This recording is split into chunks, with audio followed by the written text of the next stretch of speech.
I'm on my way to a migrant camp the Panamanian government is not eager for the public to know about. It's hidden away deep in the jungle of the country's Darien province, a largely roadless jungle wilderness that thousands of migrants from all over the world traverse on their way to the American southern border. Intelligence sources told CIS where to find this special camp, about 15 miles off the country's main highway. I arrived at a dirt subsistence village called La Panita, and I see a seemingly out-of-place police station. And there was the migrant camp. The video I shot as I slowly drove by would be the only photography I would ever get. Panamanian military police swarmed me, demanding no pictures, no interviews, and how did I find this place, and give me your passport. There's a reason for the sensitivity. The La Panita camp is ground zero of a binational government policy that would likely prove controversial if Americans knew about it. With this policy, Panama and Costa Rica have essentially become human smugglers, moving thousands of migrants to the U.S. border. And these are migrants from places in the Middle East, like Iraq, Syria, Lebanon. The policy itself is called controlled flow. It was put in place in about 2016 during a massive influx of Haitian migration.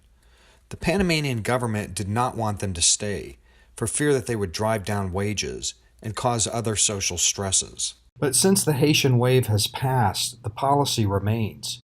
What controlled flow means in real-world terms is that migrants reaching Panama territory in the south are collected, cared for in non-adversarial camps, given medical treatment, legal permisos, and then bus transportation, always north out of Panama, and always north out of Costa Rica.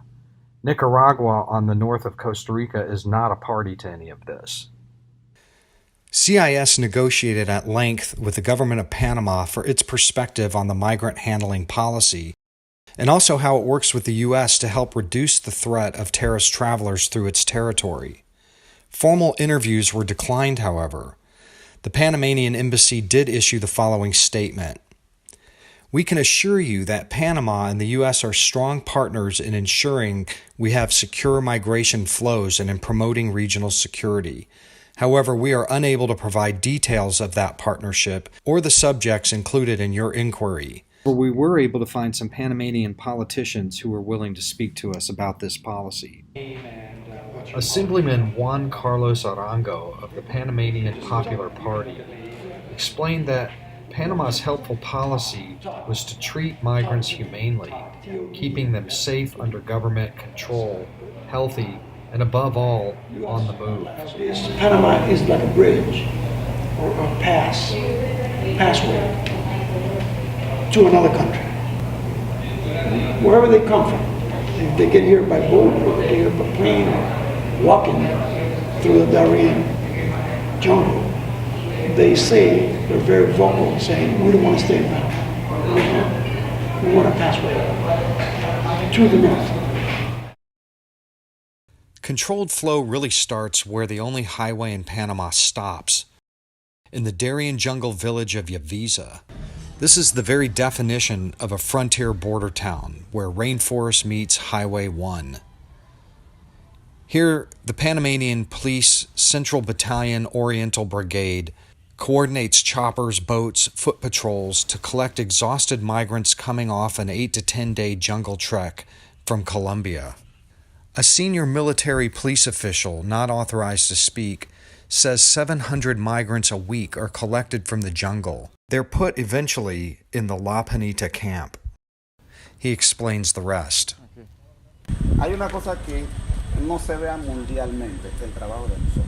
Nosotros no pertenecemos a Servicio de Migración, pero sí tenemos la responsabilidad casi el 100% de toda esta migración.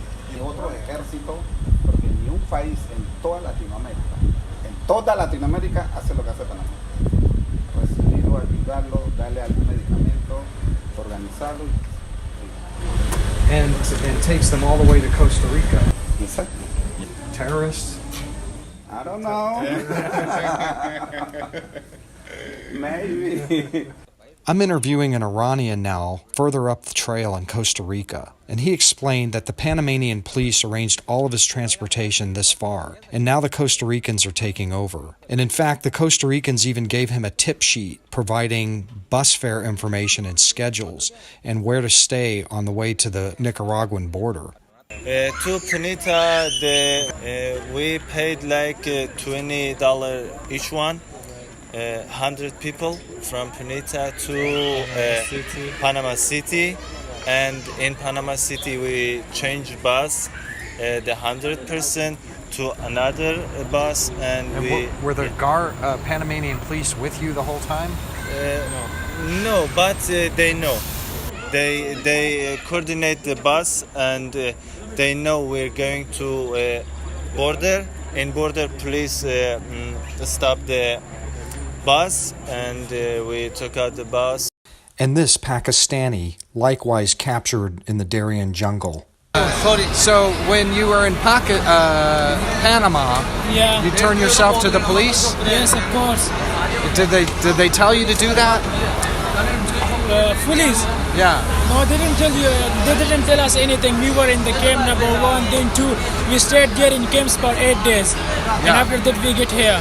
How did you get here? Did the Panamanian police put you on the bus? Yeah. Panamanian police put us on a boat. We paid them $40. Everybody paid them $40, and we got here.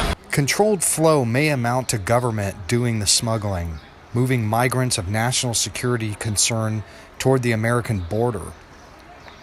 But it also has benefits.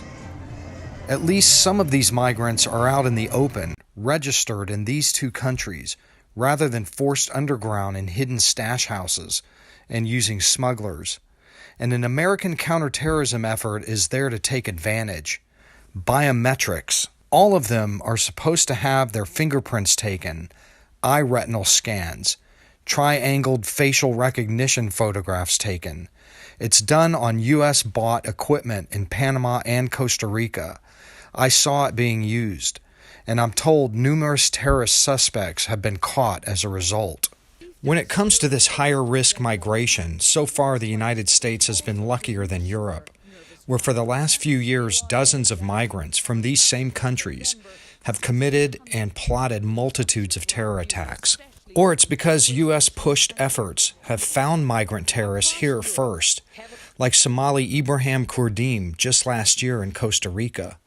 I'm told at least 3 other suspected terrorists were pulled off the route in Costa Rica and sent home. Panama's government declined to address ongoing joint counterterrorism efforts associated with the migration, saying, "As you may understand, the matters to which your questions relate to are sensitive in nature, both from the national security standpoint and from the U.S.-Panama relations perspective." In 2016, 6 Pakistani migrants were caught and deported home. Highly unusual. This was done at U.S. insistence. Officially, no one has said why. But Carlos Vargas, chief political editor for La Prensa newspaper in Panama City, said he was told why. All 6 Pakistani migrants, he said, were suspected al-Qaeda members, and they were caught surveilling sensitive sites around the city, to include the strategic Panama Canal.